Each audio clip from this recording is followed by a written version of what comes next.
Fala meus amigos, estamos começando aqui mais um vídeo do canal e hoje nós vamos falar sobre a questão do Alexandre Garcia e das fake news de novo, tá? Mas vamos refletir outros pontos enquanto eu continuo aturando aqui o infantilismo doentio e criminoso dessa gentalha patética que continua enchendo meu saco aqui, vomitando, né, a bosta que eles são aí e perturbando a minha vida.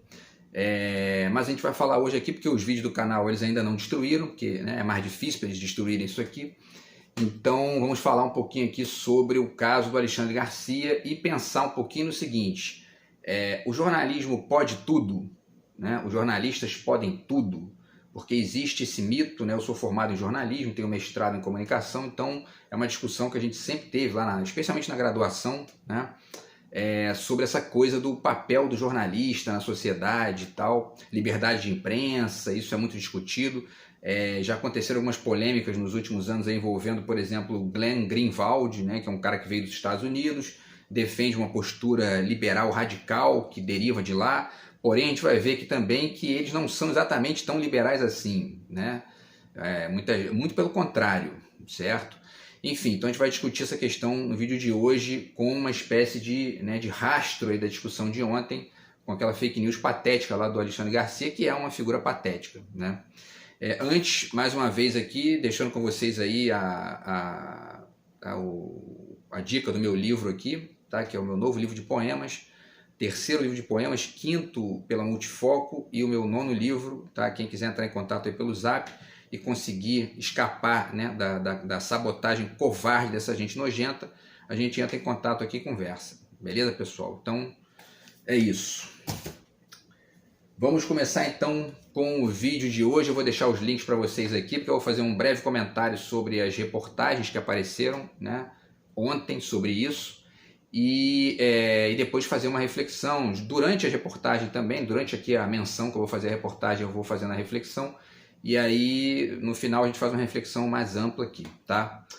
Então, pessoal, é o seguinte: como vocês sabem, o Alexandre Garcia publicou uma mentira, né, uma fake news sobre a tragédia que está acontecendo lá no Rio Grande do Sul, envolvendo, enfim, enchentes, né, muita gente perdeu tudo, né, e 46 pessoas morreram, né, e tem pessoas desaparecidas, enfim, né, o caos completo lá, que é um estado governado pela direita, pelo Eduardo Leite, do PSDB, e o governo Lula já levou várias, né, já orientou ali o Alckmin, né, que é o vice-presidente, a ir até lá para poder, parece que tem 700 e poucos milhões de reais, esses dados eu dei com mais, né, precisão no vídeo anterior, tá? Então vocês, quem quiser, quem ainda não tem essas informações, quiser ir no vídeo anterior, é só ir lá, tá? Enfim, e aí tudo isso já está feito, né, que esse é o papel do governo federal. O Bolsonaro, ano passado, teve uma tragédia na Bahia.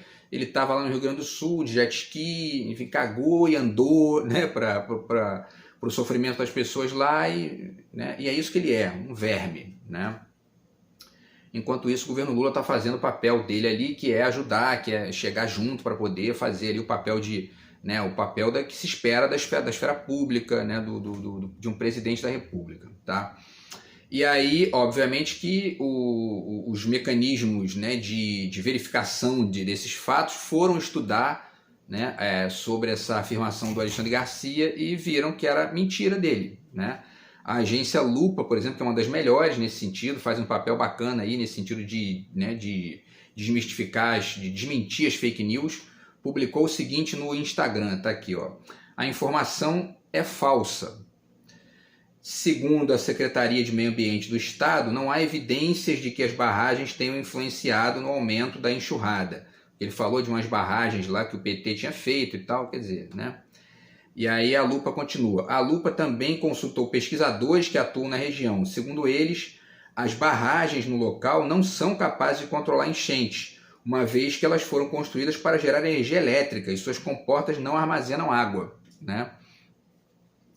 Então, enfim, é uma mentira do Alexandre Garcia. O Alexandre Garcia, repito aqui o que eu falei no vídeo anterior, ele foi porta-voz da ditadura militar, ele é a cara desse, né, da direita brasileira autoritária, né, enfim, mesquinha, né, e sem projeto de país, né, e aí essa posição de jornalista meio que, né, baseado em uma série de mitos aí de isenção, de objetividade, etc., cai a caráter na mão de um verme desse, né, que foi porta-voz da ditadura, e obviamente que, né, ele ia evidentemente se interessar muito pela figura do Bolsonaro, né, óbvio, né, se identificou na hora porque é isso que ele é, né, um projetinho de ditador.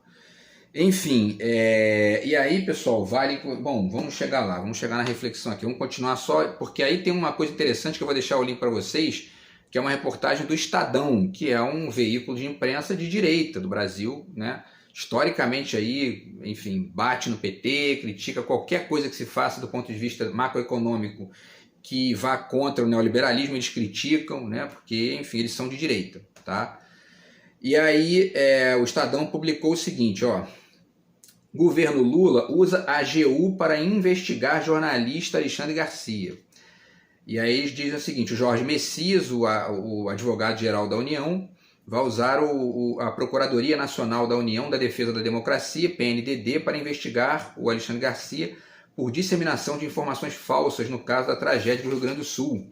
O órgão foi criado em maio desse ano dentro da AGU para representar a União judicial e extrajudicialmente em demandas e procedimentos na preservação da legislação dos poderes e de seus membros, no enfrentamento à desinformação e no impedimento de tentativas golpistas como as de 8 de janeiro. Tá? E aí eles dizem o seguinte, né? Quer dizer, eles destacam também que o Jorge Messias, que é esse AGU, ele é favorito para a vaga do STF, junto com o Bruno Dantas do TCU e o Flávio Dino, que é o ministro da Justiça. E aí é que entra a questão aqui. O Estadão compara isso que o governo Lula está fazendo agora com o Bolsonaro. Vamos lá. Ele diz o seguinte, o Estadão, né? O Estadão, quer dizer, né? Em junho de 2020, o Bolsonaro usou o Alexandre Garcia, não, o André Mendonça, né? Que era o AGU da época, depois virou ministro do STF via Bolsonaro, aquela coisa do terrivelmente evangélico, né, e tal. Aquela cena patética da mulher dele dançando, blá, blá, blá, blá, aquela coisa bizarra, né? Enfim, mas... E aí esse André Mendonça virou ministro do STF. E ele era AGU na época, né? E aí ele foi orientado lá a investigar o jornalista Guga Noblar com base na Lei de Segurança Nacional, tá? Por conta de uma charge do Aroeira, que é um cartunista, um chargista, né? Que também foi alvo, né, da investigação, e a charge mostrava o Bolsonaro pichando uma suástica nazista sobre o símbolo da Cruz Vermelha. Né? O Bolsonaro, na verdade, ele é um sujeito que ele nunca fez a menor questão de se desvincular de nazismo. Pelo contrário, tirou até foto com um sujeito aí que estava fantasiado de Hitler, lá, se não me engano, lá no Rio Grande do Sul, colocou um sujeito lá no Ministério, não lembro agora se foi o Ministério das Comunicações dele, mas o fato é que o cara fez um discurso que era uma réplica do discurso do Goebbels, lá, né, do cara da propaganda nazista. Então, assim, né, a gente entende que tem certas charges que podem incomodar por conta de, né, às vezes mistura ali. Fizeram uma da Dilma, por exemplo, com um negócio lá do posto de gasolina enfiando, né, no órgão sexual dela. Pergunta se ela fez algum tipo de... Não fez, né? Mas o fato é que isso aí realmente é bizarro. Só que o Bolsonaro nunca fez nenhuma questão de se desvincular do nazismo, pelo contrário, né? Aliás, eles falam que o nazismo era de esquerda, ao mesmo tempo apoiam movimentos neonazistas, os movimentos neonazistas nascem todos eles bolsonaristas. Então, assim, né? É um negócio... a charge fazia todo sentido, né? E outra, o Bolsonaro fez isso em conexão com a Lei de Segurança Nacional e não a partir de uma conexão com investigação de informações falsas, que é radicalmente diferente, né? Enfim, e aí para finalizar, teve uma outra questão também envolvendo o Bolsonaro, que ele também colocou a Lei de Segurança Nacional para perseguir o jornalista Hélio Schwartzman, que também foi acusado pelo governo Bolsonaro por suposto crime previsto na Lei de Segurança Nacional. Em julho de 2020, o Bolsonaro disse que tinha testado Covid positivo, né? E aí o Hélio Schwartzman publicou uma coluna na Folha de São Paulo intitulada "Por que torço para que Bolsonaro morra?", né? O processo foi arquivado em agosto de 2020, né? Então, assim, eu particularmente não faria um texto desse, né? assim, né? Se a gente conversa numa mesa de bar, né? O que eu sempre digo aqui, uma mesa de bar, você pode dizer ali, quero que o Bolsonaro morra, tô nem aí, o Lula é ladrão e tal, né? Você tá na mesa de bar, tá conversando com os amigos, aí cabe aos amigos ali chegarem, pô, meu irmão, pondera aí, maneira aí, porque, pô, né, tal, ou não, enfim, né? Agora, você vai publicar um artigo no jornal grande, você vai publicar ali, né, enfim, você aí tem que tomar um certo cuidado, né, porque isso é problemático, tá? Então, eu, por exemplo, não faria isso. Mas, assim, ao mesmo tempo, quando a gente olha para uma figura como Bolsonaro, que ficou debochando as pessoas morrendo na Covid, né? Você olha para isso aqui, pô, eu torço para que o Bolsonaro morra. Você não se incomoda tanto, né? Porque o Bolsonaro é uma figura desprezível mesmo, né? Ele é isso aí mesmo, ele foi debochar, as pessoas estavam morrendo doentes lá no hospital de Covid. Então, quer dizer, né? Mas enfim, tem essa ambiguidade aí que é interessante de pensar, né? Para além disso, Bolsonaro, né, moveu a Lei de Segurança Nacional contra 2 jornalistas e ao mesmo tempo fica vomitando que defende liberdade de expressão, que é o defensor da liberdade, Deus, pátria, família e liberdade. Mas ó, se fizer charge minha, se for livre, né, para fazer charge, eu meto a Lei de Segurança Nacional em cima de você, entendeu? Então assim, né? Enfim, então, e aí lembro também aqui, né, em cima desse baixo nível aí, que foi tudo isso aí, né, o livro que o tal do Diogo Mainar, que é um cara lá né, que foi um dos apresentadores daquele Manhattan Connection, ele publicou um livro sobre o Lula, dizendo o Lula é a minha anta, quer dizer, uma coisa assim de baixíssimo nível, porque é um sujeito baixo nível mesmo, né? Então, quer dizer, esse tipo de coisa tem que ser evitado, né? Repito, você fazer isso numa conversa de bar, né? E é radicalmente diferente, por exemplo, aqui eu estou o tempo todo falando que o Bolsonaro é um retardado, um estúpido, mas isso é outra coisa, né? Eu tô atacando a inteligência dele, não a honra dele. É radicalmente diferente, né? Enfim, e aí, pessoal, para finalizar, né, essa questão ainda do Estadão, tá? Só relembrando aqui para vocês, o Estadão teve um caso envolvendo a psicanalista Maria Rita Kell, tá nesse livro aqui, tá?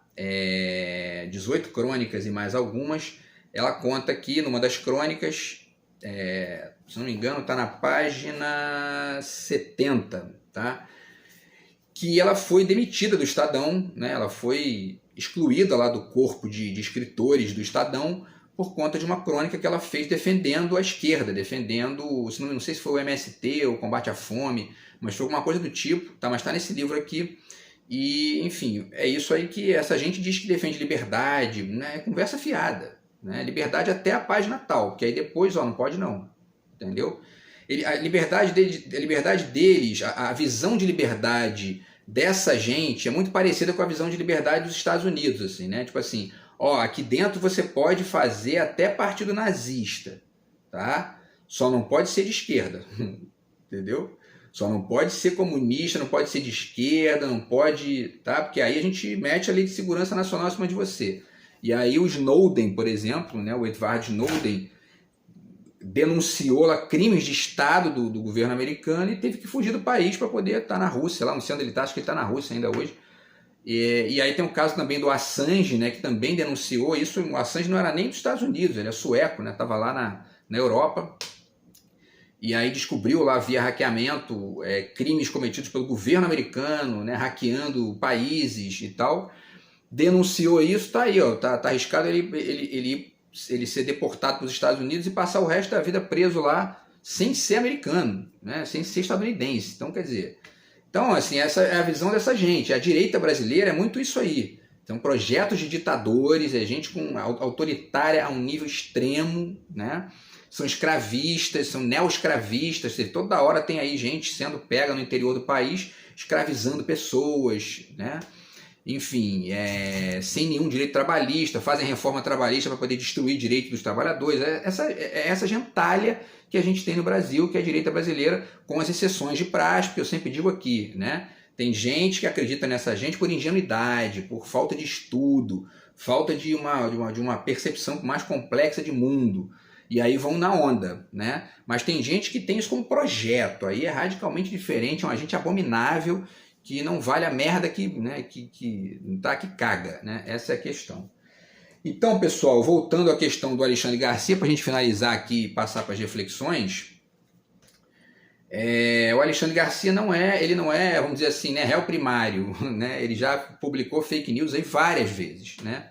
Vamos lá, ele publicou fake news e foi corrigido pela própria emissora dele, pela CNN lá, em setembro de 2021. Ele defendeu o tratamento precoce da Prevent Senior, né? Vocês devem lembrar disso na CPI da Covid, né?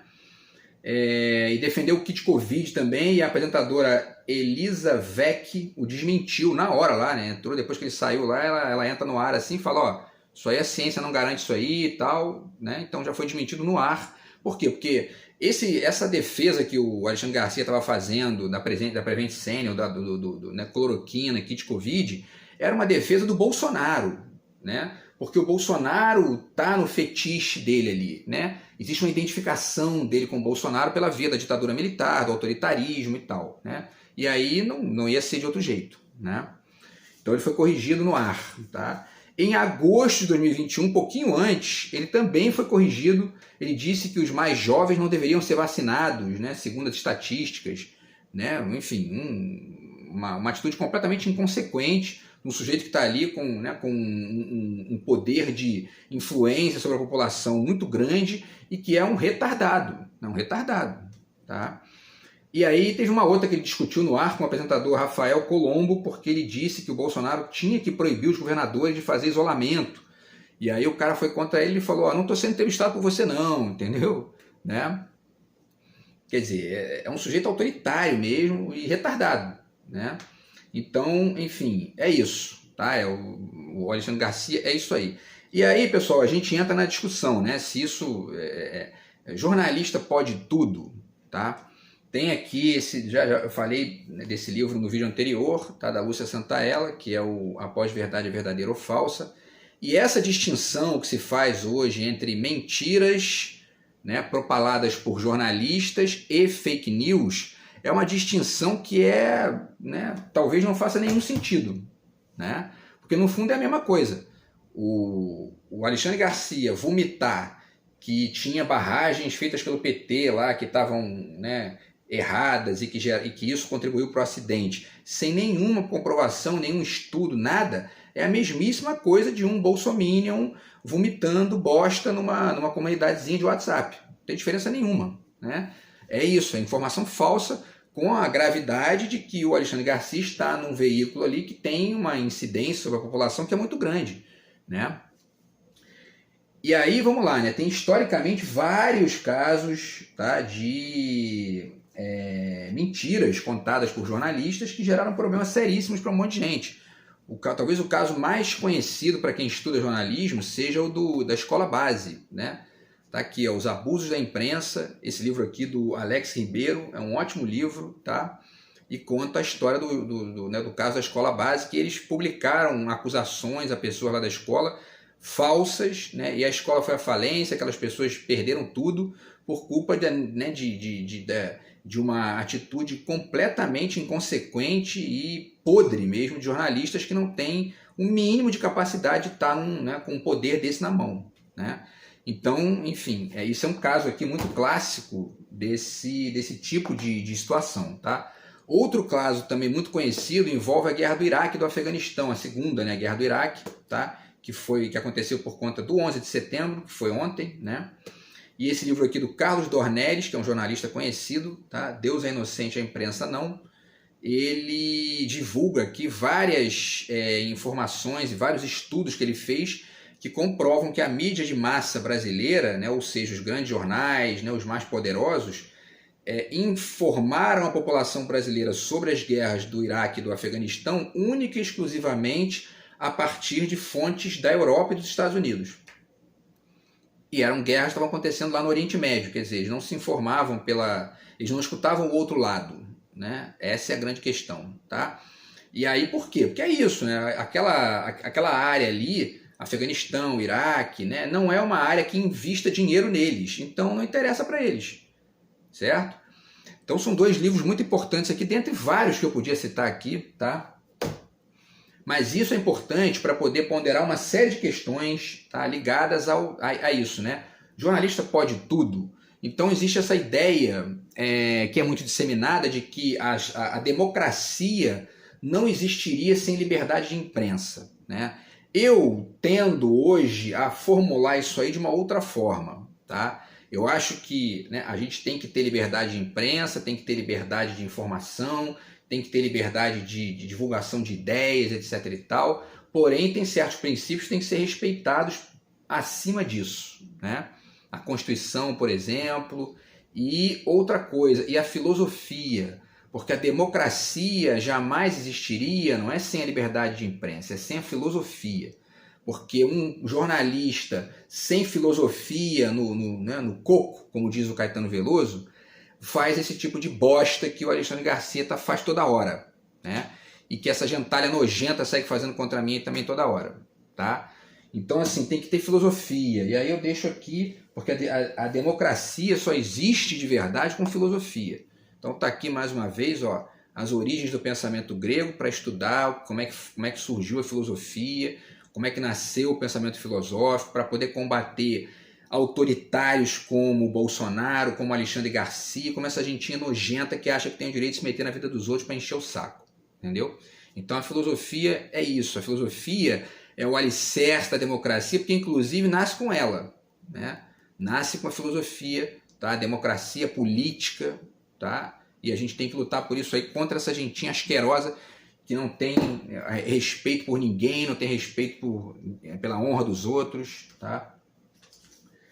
E aí, pessoal, para finalizar aqui, tá? Vamos lá, vou citar duas falas do Milor Fernandes aqui no Milor Definitivo, porque parte desse aparato filosófico que você tem que ter para poder viver em democracia, para poder inclusive ver de maneira mais inteligente o noticiário, tá? Ele tem a ver com filosofia, né? Tem a ver com aquisição de conhecimento, tá? E o Milor fala duas coisas interessantes aqui nesse livro, certo? Ele diz aqui, na página 321, ele fala, né? Em nome de cobertura jornalística, né? Certos jornalistas aceitariam até entrar em Troia no cavalo dos gregos, né? É uma ótima frase dele para poder ponderar essa questão da ética da imprensa, né? Porque você vê, inclusive, gente aí que tem um acidente acontecendo, o cara tá filmando para poder transformar Isso cabe aí, se a gente pensa, se a gente tem a Constituição como parâmetro, isso cabe até um crime ali de omissão, né? Omissão de socorro para poder depois ganhar dinheiro vendendo imagem, né? É uma discussão ética interessante aí de se fazer, tá? E por último, pessoal, tem uma outra frase dele aqui que eu também acho bacana de citar. Na verdade é um trecho um pouco maior, né? Mas eu vou citar só dois pedacinhos. Ele diz: imprensa, destinada a publicar todos os fatos, muitas vezes omite os principais. Toda a verdade é o lema apregoado, uma mentira como tantas que orgulhosamente veicula. E pretende esclarecer e algumas vezes, por pura incompetência, quase sempre complica. Ou quando é pior, simplifica demais, né? Dizendo-se isenta, é totalmente partidária, não rara em proveito próprio. Dá aos amigos quase tudo e aos inimigos a injustiça, na página 295. E aí ele continua, né? E aí diz, né? Toda uma escolha e fabricação de valores que o público leitor não percebe, mas da qual participa como inocente útil. Essa é uma questão interessante aqui que ele coloca, tá? E aí finaliza dizendo, promove heróis falsos, Juiz Moro, por exemplo, é um, né? Esquece os verdadeiros, cansa rápido de qualquer causa nobre, é perspicaz por conveniência, caolha por temor, maledicente quando se pretende irônica. Hoje fala todas as línguas, são poucos, porém, os que a entendem. Porque é isso, uma coisa também que eu já falei muito em sala de aula, em discussões que eu já tive em rádio e tal, a gente tinha que ter uma disciplina nos colégios, ou pelo menos ali algo na grade curricular, conectado com filosofia de repente, ou sociologia, enfim, que coloque em evidência a necessidade fundamental das pessoas estudarem de verdade como funciona a imprensa, né? Porque assim você se conecta com aquilo ali de uma forma inteligente, uma forma adulta, uma forma madura e enfim, e sem ingenuidade, né? Porque não existe esse papo de objetividade, de isenção, tá? Ele finaliza aqui, né, e tal, então eu fecho aqui essa citação do Milor, e aí, ó, deixo a vocês também essa dica aqui, desse trabalho interessante do Perseu Abramo, tá? Sobre os padrões de manipulação na grande imprensa. Então, a partir daqui, você entende, né, que esses mitos de objetividade, isenção e parcialidade simplesmente não existem, né? Eles podem até escutar os dois lados, mas numa frase ali eles constroem uma perspectiva indireta, sutil, né, de posicionamento que acaba influenciando a cabeça das pessoas, né? Então, se você não tem essa malandragem na cabeça, você acredita, né? Então, esse trabalho aqui do professor Abrão é muito bom para poder mostrar isso, tá? E, enfim, é uma das dicas de hoje aí da gente. E existe, agora, você não pode cair, quer dizer, só para finalizar aqui também, essa aqui do Nilson Lage, Estrutura da Notícia, muito bom também esse livro, um livro fininho, tá? Ele tem aqui, ó, 62 páginas, né? Tá?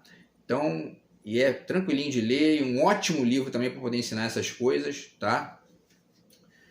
Agora, né? E quando a gente entende essa complexidade toda, a gente não só aprende a entender melhor como funciona o trabalho da imprensa, né, e as parcialidades e relatividades, interesses que estão em jogo ali, como a gente também não cai na estupidez bolsonarista de achar que a Globo é comunista, que a Folha de São Paulo é comunista, né? Isso é uma estupidez que o Bolsonaro vendeu. Por quê? Porque ele tinha um inimigo ali, que era aquilo que sustentava ele, porque ele é uma figura baseada única e exclusivamente na negação, né? Então ele precisava negar algo de maneira sistemática, os comunistas, né?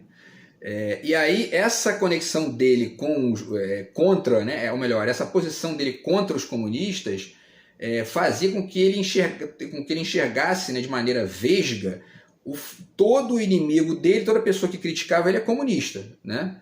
E aí ele começou a espalhar essa estupidez, né, que é uma fake news, uma estupidez de que a Globo seria comunista, né? Isso aí conectado com uma certa perspectiva ligada ao posicionamento de costumes da Globo e da grande mídia de maneira geral, que é mais, né, que é mais aberto do que os conservadores, né, e do que os cristãos ortodoxos, enfim, ou esses cínicos que existem aí, tipo Malafaia e tudo mais. E aí, quer dizer, né, o sujeito olha ali, tem um beijo gay na novela e é comunista, porque é contra, né, os princípios do conservadorismo cristão. Quer dizer, uma estupidez generalizada que a gente viu no Brasil nos últimos anos, assim, né, uma mistureba patética, e não é, porque a ideia de mistura também é legal, mas essa mistureba aí é uma mistureba fedorenta, que não tem, né, não tem lé com cré ali. A gente viveu isso nos últimos anos e continua até hoje. O Alexandre Garcia, inclusive, é um exemplo disso, tá? Então, você estudando bem aqui como é que funciona, né, quais são essas estruturas internas ali, o modo de funcionamento da grande mídia, você vai ficando menos ingênuo, né, e não vai caindo nessa, né, ou na esparrela de achar que eles estão o tempo todo falando a verdade, para além da verdade. Não, isso o sujeito lá foi, né, divulgou o áudio do Lula com a Dilma, aí foram perguntar para ele, não, isso é jornalismo. Jornalismo? Se fosse nos Estados Unidos, ele estava preso a partir da Lei de Segurança Nacional, porque, ó, eu vou deixar o link para vocês aqui, nos Estados Unidos, a polícia e o exército podem prender qualquer um sem processo, sem acusação, e ficar preso de maneira indeterminada, né? Se tiver algum risco para a segurança nacional. E eles levam isso muito a sério, né?